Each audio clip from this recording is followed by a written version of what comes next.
Mr. Galibaf is a very well-known personality. He is now, as mayor of Tehran, in his third term. He was a runner-up in the recent presidential elections. He is a scholar by profession. He is a professor of political geography. He also teaches at Tehran University. And as mayor of Tehran, he founded the Asian Mayors Forum in 2008, and he was elected as one of the world-leading mayors by the City Mayors Group. In his spare time, Mr. Galibaf flies airplanes, including Airbus passenger planes. Mr. Mayor, the floor is yours.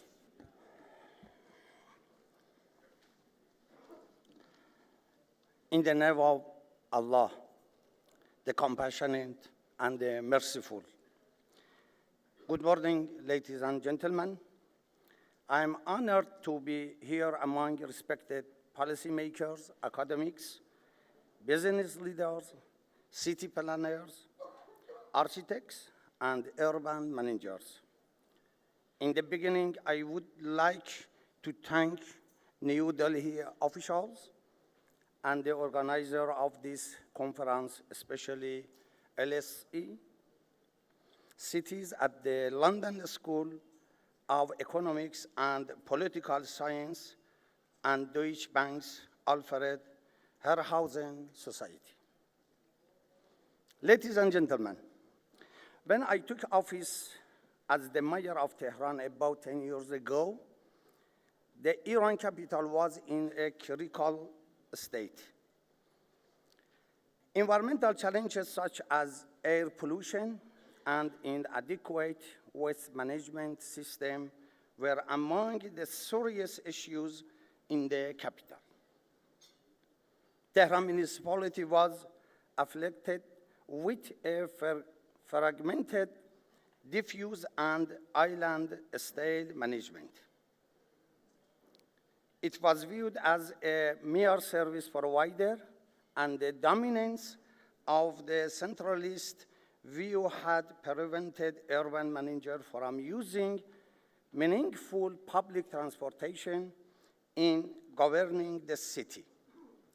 Inadequate infrastructures and shortage of recreational and cultural facilities and their uneven distribution throughout the city were a cause of complaint for many people in Tehran.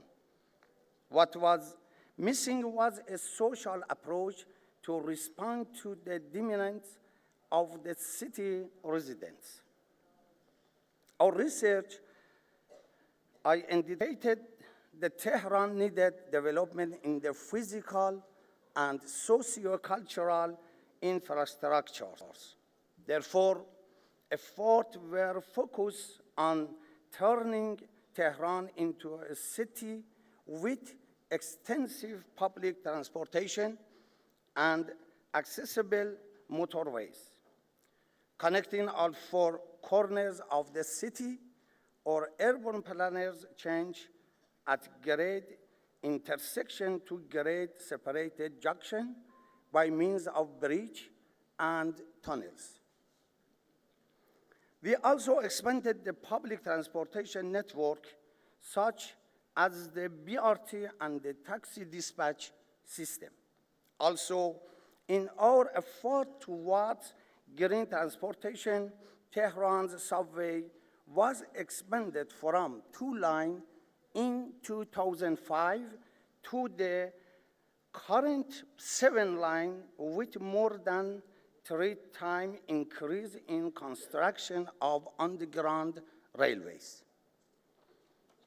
A part of the infrastructure development plan, we decided to the expansion of green space, including city parks and Tehran's green belt. The parks had a growth of over 1,680 hectares within 10 years. an integrated waste management approach was adopted by using innovative and knowledge-oriented treatment facilities. Waste separation at the origin has also increased fivefold compared to 2005. Tehran municipality's annual income increased from $1.5 billion to around $5.2 billion in less than 10 years. Through that, the diversification and expansion of sustainable source of income. The result of this effort was an important in the living standard of the city's residents. However, we are still facing challenges in the governing Tehran, challenges that similar cities across the globe are also confronted with. Research conducted by Tehran Urban Planning and the Research Center indicates that social problems such as relative poverty, child labor, panhandlings, addiction, slums, excessive immigration, and social injustice are among the issues that need more attention. Tehran municipality managed to identify the educate over 7,000 orphans by mobilizing children supported no government organization, providing them with educational program and protecting them from social harm. As for addict-run children and the homeless, similar support measures have been taken and thousands of them have been provided with shelter and access to rehab center. I believe that Tehran municipality has not reached in desirable growth stage unless it has gained sustainability in social and cultural areas. Therefore, in the third term of my office as the mayor of Tehran, I am focusing my effort of policymaking and urban governance. The approach that I call to socio-cultural development approach, which focus on decentralization, devolution, and citizens' maximum participation in urban governance. Ladies and gentlemen, as well all know, urban development that is not complete with social governance can be problematic. Any type of urban development and economic change should be based on public participation, public education, and improvement of the status of low-income and vulnerable urban dwellers. Formation of urban trade and business in connection with global economic process without any regard for the status of low-income social classes will lead to social divergence as well as collapse and instability in urban setting. I believe that urban development can not be constructive unless it is sustainable and stable enough to include and all citizens regardless of their age, gender, ethnicity, religion, and socio-economic status. This is why, colleague, this is my colleagues and I at Tehran municipality are doing our best to push Tehran toward sustainable economics, social and environmental urban development. The main class in urban development,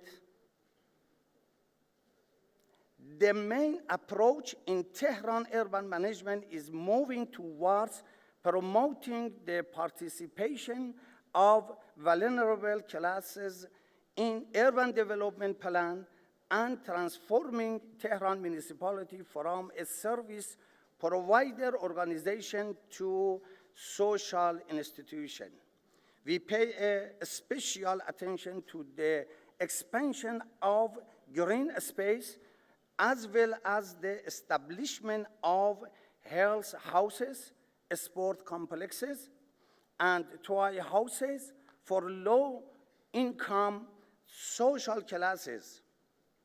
Moreover, there are social support programs run by the municipality for working and old women, single mothers, and their children.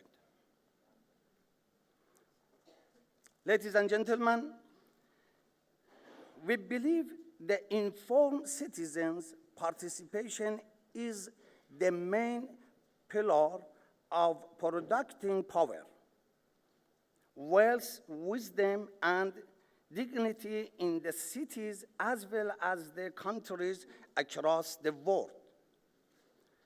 True and just democracy only can be achieved when citizens know their rights and responsibilities toward governing their families, societies, and status. We believe that laws are only respected if they are understood by all the citizens and only if people become the main participants in enforcing the laws. This we have tried to increase citizen participation in local governance through adopting a neighborhood management approach by establishment of local district council and neighborhood houses. Also, in a series of campaigns, such as the White Line Project, we are trying to increase people's understanding of the importance of their traffic behavior, consumption pattern, and lifestyle in having a blue sky and a clean earth in the city of Tehran. Ladies and gentlemen, we are planning to turn Tehran into one of the most livable cities in the world, a city which makes its citizens proud, a safe, green, and well-managed city in the which human values such as justice and compassion are observed. A city is which everyone, including the vulnerable social groups such as senior citizens, children, and the disabled can participate in the dynamic social, economics, and cultural turn and can flourish, learn, and teach at the same time. We see future Tehran as a cosmopolitan city, a city effective in global changes, and a center of different diplomatic, political, cultural, social interaction, negotiation, and decision-making at international levels. We see future Tehran as the city knowledge in which thought and knowledge become the main urban product by generating knowledge-based profession. And we see future Tehran as the city of culture with the sense of identity as its most important urban element, and with cultural goods and service as the most important consumer product of the city. Dear participants, I humbly would like to benefit from the successful experience and innovations of other world cities. I believe that the future of interconnected urban life is in need of such interaction, and that Tehran needs to benefit from what other cities have experienced. Thank you very much.